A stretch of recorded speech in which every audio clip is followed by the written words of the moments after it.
DK넷 라디오 오늘의 핫이슈입니다. 첫 소식입니다. 우크라이나 사태 소식부터 보겠습니다. 이 토니 블링컨 미 국무장관이 언론과 인터뷰를 한 내용이 지금 이슈가 되고 있는데 무슨 내용이었는지 먼저 좀 전해주시죠.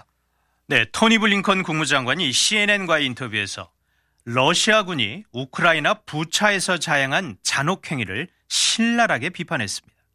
블링컨 장관은 우리는 이에 대해 무감각해질 수 없고 이를 정상으로 받아들일 수 없다라고 규탄했습니다. 네, 자 부차라는 곳이 어느 쪽에 위치해 있는 곳인가요? 우크라이나군이 재탈환했다고 밝힌 수도 키이우 인근 30여 개 마을 가운데 한 곳입니다. 앞서 러시아는 지난달 29일 우크라이나와의 5차 평화협상 후 키이우와 또 다른 북부 도시인 체르니히우에서 군사활동을 대폭 축소하겠다라고 발표를 했는데 지난 주말부터 이 일대에서 병력을 철수 중인 것으로 알려졌습니다. 네, 자 이 부차에서 자행한 잔혹행위를 신랄하게 비판했다는데 무슨 일이 일어난 겁니까? 러시아군이 빠져나간 거리 곳곳에서 시신들이 발견되고 있는 것입니다. 로이터, AP, CNN 등 외신 기자들은 부차와 이르핀 등 러시아군이 철수한 지역에 들어가 현지 상황을 속속 보도하고 있는데 불에 탄 탱크들, 폭격으로 파괴된 도시의 모습을 전하면서 근거리에서 총격당한 것으로 보이는 시신들과 집단 매장지도 발견됐다라고 보도를 했습니다. 네, 이 희생자들이 민간인들이었던 건가요? 네, 희생자들은 민간인 옷을 입고 있었고 손이 뒤로 묶인 채 희생된 모습도 볼 수가 있었습니다. 예. 우크라이나 정부는 부차뿐만이 아니라 키이우 일대에서 발견된 민간인 시신들이 419가 넘는다라고 공식 밝혔습니다. 러시아군이 민간인에게 무차별 총격을 가하거나 성폭행을 가했다는 주장과 증언도 잇따르고 있습니다. 예. 하지만 독립적으로 확인되지는 아직은 않는 상황입니다. 이 보도 내용이 사실이라면 정말 끔찍한 전쟁 범죄에 해당하게 되는 거죠. 그렇습니다. 블링컨 장관은 미국은 러시아가 우크라이나 침공 이래 전쟁 범죄를 자행해온 것으로 믿고 있다라고 말했습니다. 블링컨 장관은 지금 미국 정부는 관련 정보를 해당 기관과 단체에 제공하기 위해 일하고 있는 중이라면서 그에 대한 책임과 처벌 반드시 따라야 할 것이다라고 경고했습니다. 예. 하지만 우크라이나가 제기한 이 제노사이드 집단 학살 의혹에 대해서는 열심히 조사할 것이라면서도 반드시 이렇다 이렇게 명확하지는 얘기하지 않으면서 일단은 선을 그었습니다.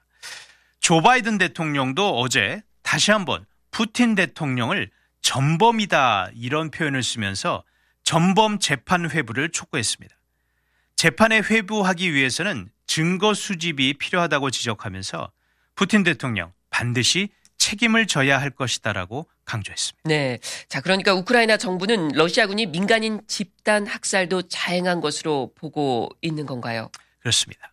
볼로디미르 젤렌스키 우크라이나 대통령이 지난 일요일 CBS와 인터뷰를 했는데 젤렌스키 대통령은 부차에서 러시아군에게 처형된 후 집단 매장된 것으로 보이는 민간인 추정 시신 수십 구가 발견됐다면서 이는 실로 집단 학살이다라고 아주 맹렬히 규탄했습니다. 네. 자, 이에 대한 국제사회의 반응은 어떻습니까? 국제사회 지도자들은 잇따라 성명을 발표하고 철저한 조사와 함께 반드시 책임을 물어야 한다라고 역설했습니다. 보리스 존슨 영국 총리는 러시아군이 자행한 끔찍한 공격은 푸틴과 그의 군대가 우크라이나에서 전쟁 범죄를 저지르고 있다는 또 하나의 증거다라고 강조했습니다. 네, 다른 세계 지도자들의 목소리도 좀 들어보죠. 옌스 스톨덴베르크 나토 사무총장은 4일 이는 지난 수십 년 동안 유럽에서 보지 못했던 끔찍한 민간인 잔혹행위다라고 규탄했습니다. 또 안토니오 구테우스 유엔 사무총장도 부차 지역에서 살해된 민간인들의 모습을 보고 큰 충격을 받았다라면서 독립적인 조사를 촉구하기도 했습니다. 네.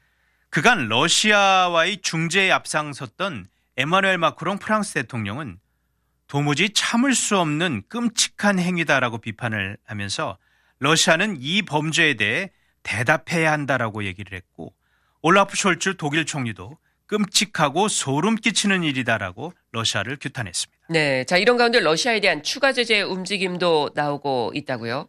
그렇습니다. 토니 블링컨 국무장관이 CNN과의 인터뷰에서 미국과 동맹국들은 러시아에 이미 부과하고 있는 제재를 더욱 강화를 하고 더 많은 제재 방안을 검토하고 있다라고 말했습니다.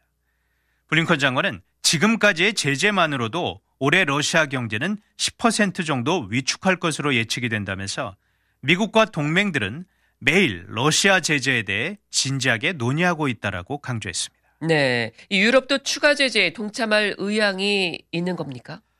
네, 그동안 러시아 제재에 비교적 소극적이라는 지적을 받아왔던 독일은 이 부차 관련 민간인 학살 보도가 나온 후 제일 먼저 러시아산 에너지 규제를 논의해야 한다라고 촉구했습니다. 예. 크리스티네 람브레이트 독일 국방부 장관이 3일 현지 방송과의 인터뷰를 통해 국제사회가 이에 대항하지 않고 그냥 지나치면 절대 안 된다라면서 네. 유럽연합 EU가 러시아산 가스 수입 금지를 이제는 더욱 진지하게 논의해야 할 것이다라고 촉구했습니다. 네, 그러니까 지금 EU가 러시아산 가스 수입 중단이라는 제재는 단행하지 못하고 있는 상황인 거네요. 그렇습니다.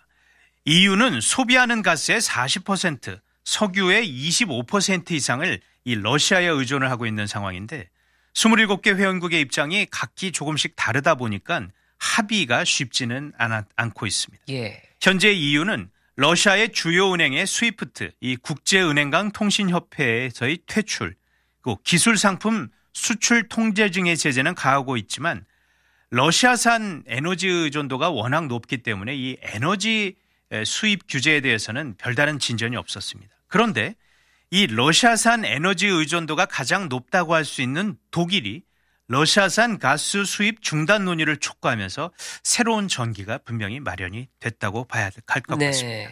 자, 지금 국제적으로 러시아군의 우크라이나 민간인 학살에 대한 그 여론과 또 이슈가 상당한데 이 의혹에 대해서 러시아에서는 뭐라고 이야기를 하고 있는 겁니까?